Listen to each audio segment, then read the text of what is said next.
Assalamualaikum warahmatullahi wabarakatuh. Perkenalkan nama saya Ria Endah Kusaini dengan nomor 2501021120 dari program studi manajemen. Di sini saya akan menjelaskan tentang analisis 10 type of innovation. Latar belakang sendiri yaitu 10 type of innovation dikembangkan oleh Dudley untuk membantu perusahaan melihat inovasi secara menyeluruh, bukan hanya dari sisi produk saja. Dalam praktiknya, inovasi dapat muncul dari model bisnis, proses internal, layanan tambahan, hingga bagaimana perusahaan berinteraksi dengan pelanggan. Nah, framework ini dibagi ke dalam 3 kategori utama, yaitu configuration, offering, dan juga experience, yang dimana akan dijelaskan pada slide berikutnya.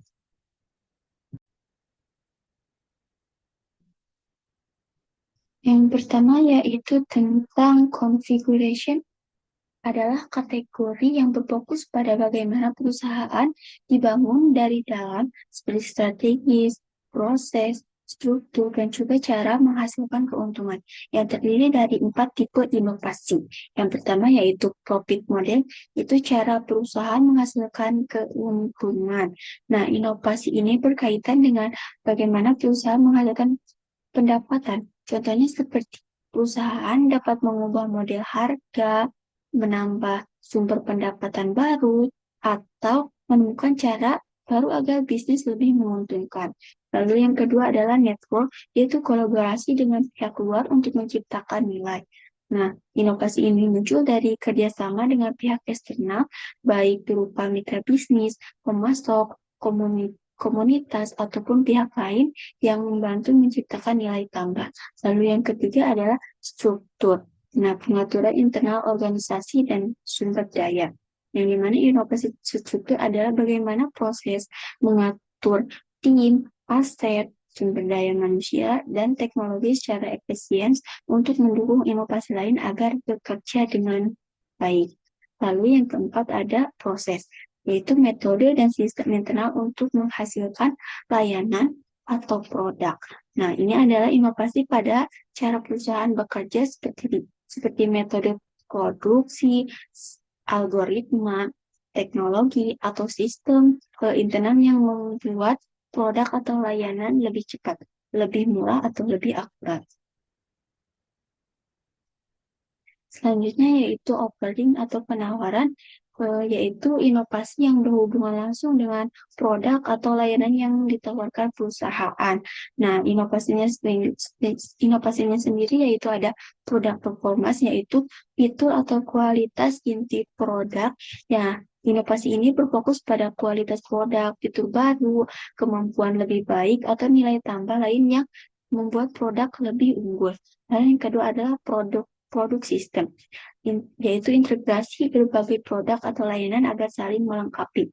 Nah, inovasi yang timbul ketika beberapa produk saling terhubung sehingga memberikan nilai lebih tinggi dibandingkan berdiri sendiri. Ini sering dilihat sebagai ekosistem produk. Selanjutnya yaitu experience atau pengalaman. Nah, yaitu inovasi yang berfokus pada interaksi pelanggan dengan perusahaan. Adapun tipe inovasinya yaitu yang pertama service, yaitu dukungan tambahan untuk meningkatkan nilai layanan. Nah, inovasi dukungan atau pelayanan tambahan yang meningkatkan kenyamanan dan juga kepuasan pelanggan. Lalu yang kedua adalah channel, itu cara layanan disampaikan ke pengguna. Nah, inovasi saluran yang membahas bagaimana produk atau layanan sampai ke tangga pelanggan, baik fisik maupun digital. Lalu yang ketiga yaitu brand, yaitu identitas dan citra perusahaan. Itu inovasi pada citra merek bertujuan untuk membentuk persepsi positif yang kuat dan juga mudah diingat. Nah, yang keempat adalah customer engagement, yaitu cara perusahaan berinteraksi dengan pelanggan. Nah, inovasi ini berfokus pada bagaimana perusahaan menciptakan hubungan yang lebih mendalam dengan pelanggan melalui personalisasi, gram, eh, ga- gar- gamifikasi, atau pengalaman yang membuat pelanggan semakin loyal. Lalu berikutnya adalah studi kasus. Nah, untuk studi kasus ini saya sendiri mengambil salah satu perusahaan yaitu Gojek.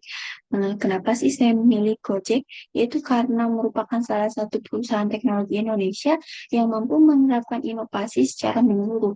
Nah, Gojek tidak hanya menawarkan layanan transportasi, tetapi juga membentuk ekosistem digital yang menghubungkan pengguna, mitra driver, UMKM, dan berbagai sektor bisnis lainnya.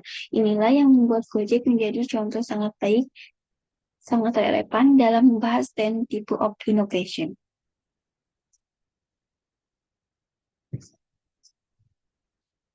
Nah, berikutnya adalah analisis 10 tipe inovasi yang diterapkan Gojek. Yang pertama yaitu profit model. Nah, Gojek berhasil mengungkapkan banyak model profit dalam satu ekosistem. Beberapa sumber pendapatan utamanya adalah yang pertama yaitu dari Komisi Layanan Transportasi GoRide dan juga GoCar. Lalu yang kedua Komisi Merchant melalui GoFood. Lalu yang ketiga biaya layanan dari GoSend dan GoBox. Lalu yang keempat adalah pendapatan dari GoPay. Lalu yang kelima yaitu pendapatan iklan dari GoFood dan juga GoCar. Terakhir yaitu dari GoPay Later. Selanjutnya adalah dengan diversifikasi model pendapatan, Gojek tidak bergantung pada satu sumber saja. Nah, ini memberi stabilitas bisnis yang lebih kuat. Lalu, selanjutnya adalah network. Gojek membangun jaringan kemitraan yang besar, menciptakan efek jaringan network efek yang sangat kuat. Nah, beberapa partner utamanya yaitu mitra pengemudi ojek online dan juga taksi online. Lalu yang kedua adalah UMKM kuliner, restoran besar, dan juga merchant GoFood. Lalu yang ketiga adalah bengkel mitra GoRide. Lalu yang keempat adalah perbankan dan lembaga keuangan untuk GoPay.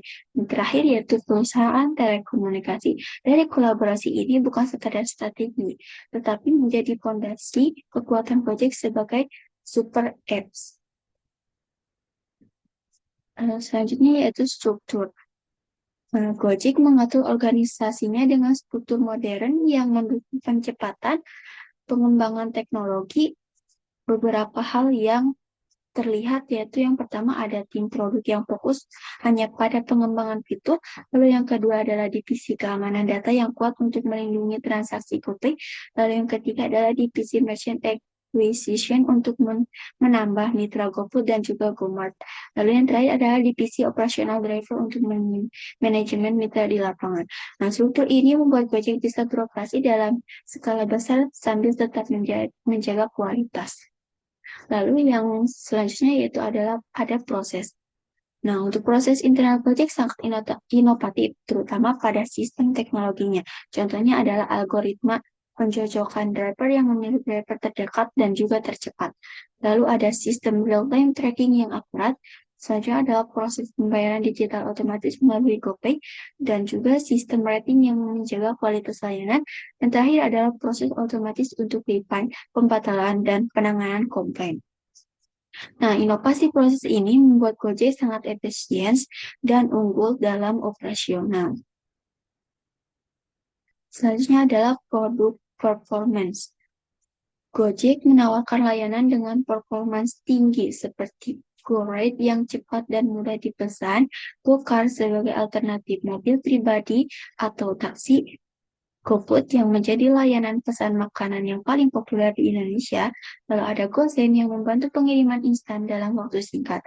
Nah, layanan fitur keamanan seperti sharing location dan juga emergency assistance. Selanjutnya adalah product system.